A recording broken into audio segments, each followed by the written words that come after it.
Pagpasok pa lamang ng taong 2024, ay sunod-sunod na ang mga krimen na nangyayari sa Cebu. Ang kwento po natin ngayon ay talaga namang mainit pa na pinag-uusapan at laman ng mga balita. Ito ay ang hindi katanggap-tanggap na pagkamatay ng isang dalaga sa Cebu nito lamang mga nakaraang araw. At ang mas nakakagulat, ang mismong salarin ay pinsan at tinuring na matalik na kaibigan ng biktima. Samahan niyo po akong balikan ang masakit na sinapit ng 21 years old na si Jocelyn Samillon Capareda.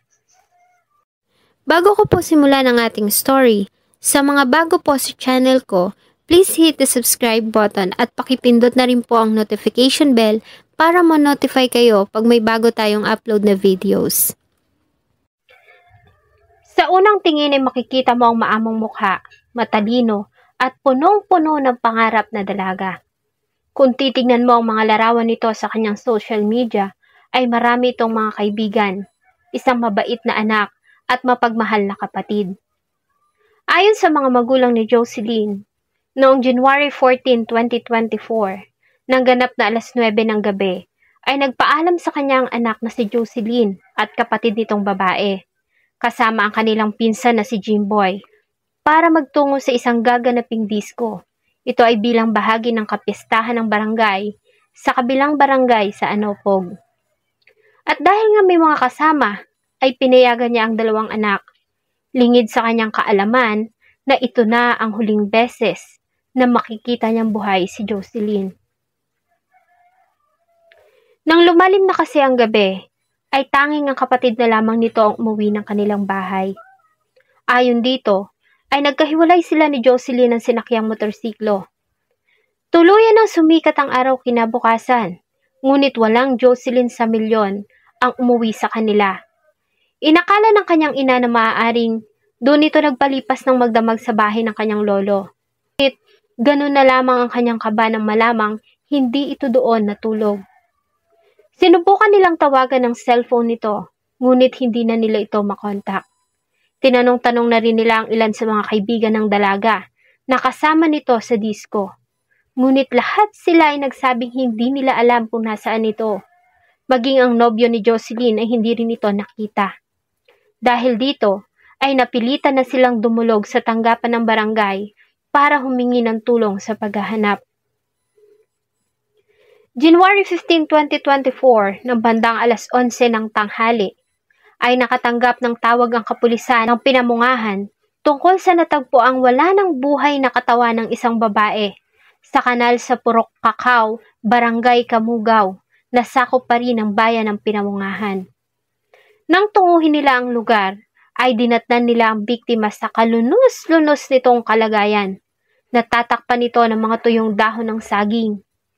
May mga nakita silang mga pasa at marka ng sakal sa liig nito, kaya naman ay kinonsider nila na ito ay kaso ng pagpatay. Ang biktima ay kinilalang ang nawawalang dalaga na si Jocelyn Samillon Capareda. Sa ginawang investigasyon ng mga pulis ay napag-alaman nila na ang huling nakitang kasama ng biktima nang umalis ito sa disco ay ang pinsan nito, ang 18 anyos na si Jimboy Pasakan. Nang tunguhin nila ang bahay nito ay napag-alaman nila na wala na ito doon at nagtungo sa bahay ng kanyang ama sa liblib na lugar sa Barangay Bituon sa bayan ng Dumanhog, kung saan nila ito naaresto. Sa ginawang pag-aresto kay Jimboy Pasakan ay hindi na ito nanlaban sa kapulisan at kusang loob din ito na nagbigay ng kanyang extrajudicial confession. Ayon kay Pasakan, ay dati niyang nobya si Jocelyn at ang kanilang relasyon ay tumagal ng 3 linggo lamang dahil sa nagdesisyon silang maghiwalay nang malaman nila na sila ay magpinsan. Sa kabila nito ay nanatili silang malapit sa isa't isa at may mga araw pa nga na doon ito kumakain sa bahay ng biktima. Ayon sa kanya ay uminom sila ng alak habang nagdidisko.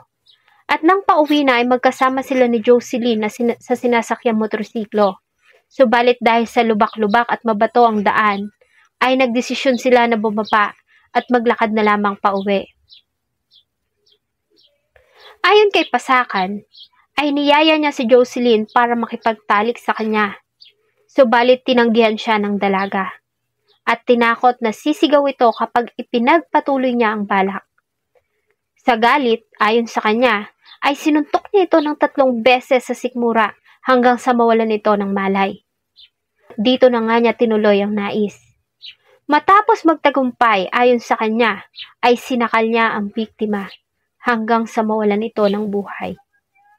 Sa takot na baka magsumbong ito, bago niya ito inhulog sa kanal at tinabunan ng mga tuyong dahon ng saging bago niya ito iwan. Sa isang interview ay humingi ito ng tawad sa pamilya ni Jocelyn dahil sa kanyang ginawa. Subalit ganun na lang ang galit ng pamilya dahil sa hindi nila lubos maisip na ang taong pinagkakatiwalaan at tinuring nilang pamilya at para na ring tunay na anak ang siya pang gagawa nito. Ayon kay Nanay Gemma, ang ina ni Jocelyn, ay walang kapatawaran ang ginawa ni Pasakan sa kanyang anak at hiniling niya na sana ay mabulok ito sa kulungan. January 16, 2024, sa kabila ng ginawang pag-amin ng suspect, ay dinala ang katawan ni Jocelyn sa Regional PNP Forensic Unit para sumailalim sa autopsy. Ito ay para malaman kung talaga bang nakaranas ito ng panggagahasa at kung mapapatunayan, si Jimboy Pasakan ay kanila nang sasampahan ng kasong pagpatay at panggagahasa. Pinuri naman ng Police Regional Office 7 ang Pinamungahan Police dahil sa kanilang mabilis na pagkakadakip sa may sala. Isa na namang pangarap ang natuldukan dahil lamang sa pagkaganit ng tao sa laman. Sana ituluyan ng makamit ng pamilya ang hustisya para na rin sa ikatatahimik ng kanilang kalooban. At sana ay wala ng kabataan na maging biktima pa ng ganitong klase ng mga kriminal. Salamat po sa inyong patuloy na pagsubaybay sa atin pong mga video. Huwag niyo pong kalimutang mag-iwan ng saloobin at suggestion sa atin pong comment section. Sana po ay samahan niyo ako muli sa mga susunod pa nating mga episodes. Thank you so much po and see you on my next video.